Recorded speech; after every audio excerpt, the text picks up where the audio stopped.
cuando Jesús murió y dejó este planeta.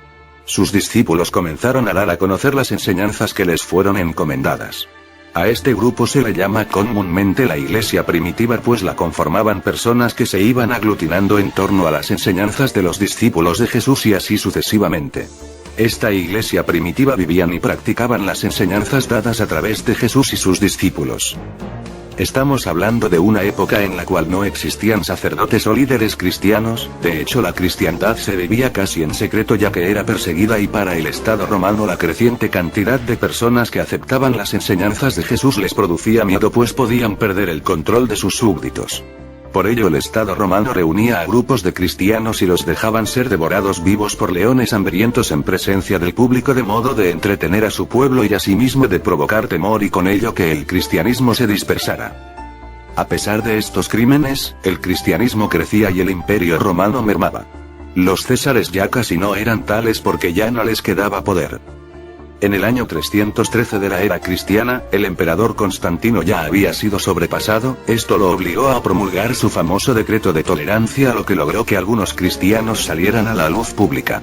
Incluso Constantino cambió sus túnicas de César por una vestimenta religiosa e intentó unificar a los romanos y a los cristianos. Para ello se declaró el primer papa y cambió el nombre a todas las deidades que son los ídolos, reemplazándola con nombres cristianos. Por ejemplo, Venus pasó a ser la Virgen María, y a Cupido le llamó Jesús. Así todos los demás ídolos adquirieron nombres cristianos de modo que la gente les venerara. Aquí nace la Iglesia Católica Apostólica Romana.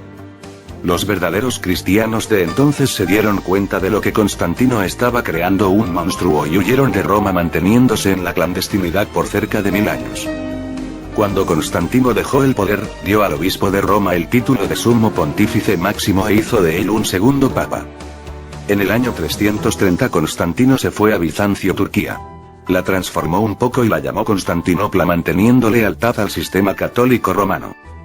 Con el paso del tiempo se produjeron problemas en la Iglesia Católica Romana, puesto que Roma dominaba el occidente y Constantinopla el oriente. Constantinopla se transformó en la capital de la Iglesia Ortodoxa.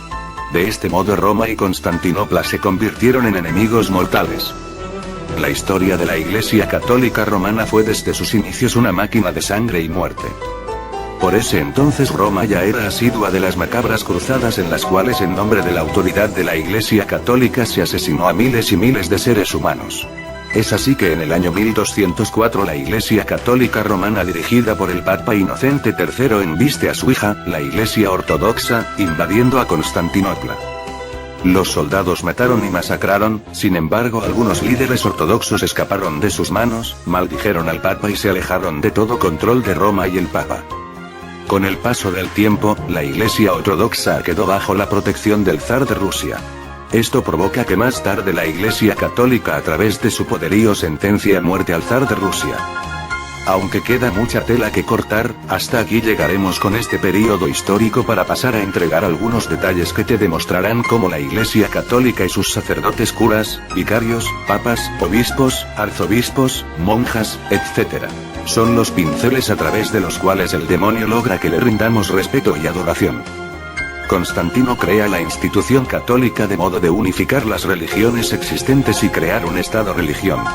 De esta mezcla de religiones nacen una serie de cultos satánicos, los cuales se extienden hasta hoy en día, como por ejemplo, la adoración, respeto y culto por imágenes. También diciendo que Pedro fue el primer papa, cuando eso es mentira, ya que Pedro no fue el primer papa. El primer papa fue Constantino. La tumba de Pedro no está en Roma. La tumba de Pedro, el apóstol, fue encontrada en Jerusalén. Jesús nunca dijo sobre Pedro edificaré mi iglesia, sino que se refería a sí mismo como roca o piedra angular desechada por los edificadores. Las cruzadas. Las cruzadas comenzaron como una forma a través de las cual la Iglesia Católica consiguiera apoderarse de Jerusalén para establecerse ahí, ya que siempre supo que los restos de Pedro no estaban en Roma. Obviamente no logró establecerse en Jerusalén, pues debía cumplirse la profecía que menciona que la gran ramera se establecería en Roma, en la ciudad de las 7 colinas. Las cruzadas exterminaron judíos, árabes y todo lo que se interpusiera entre esta institución diabólica y su deseo enfermizo de poder y control. La Santa Inquisición. El llamado Santo Oficio fue el nombre utilizado por esta institución satánica para acusar a verdaderos cristianos de brujería y quemarlos en la hoguera. Recordemos que los verdaderos cristianos debieron de estar ocultos por un largo periodo luego del nacimiento de esta institución y debían ser eliminados. Durante este periodo la Iglesia decretó la prohibición de leer o poseer una Biblia bajo pena de muerte. En la actualidad el brazo que maneja el Santo Oficio cambió de nombre a Congregación para la Doctrina de la Fe y fue dirigido durante 24 años por el actual jefe visible del Vaticano. El ex soldado nazi y actual Papa Benedicto XVI. Milagros y apariciones.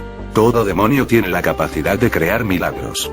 Vírgenes que lloran sangre, estigmas, apariciones, los secretos de Fátima, fantasmas, recuperaciones milagrosas provocadas por tal o cual santo son solo señales para que abramos los ojos y veamos lo que realmente son producto de la mano de Satanás y de sus sirvientes.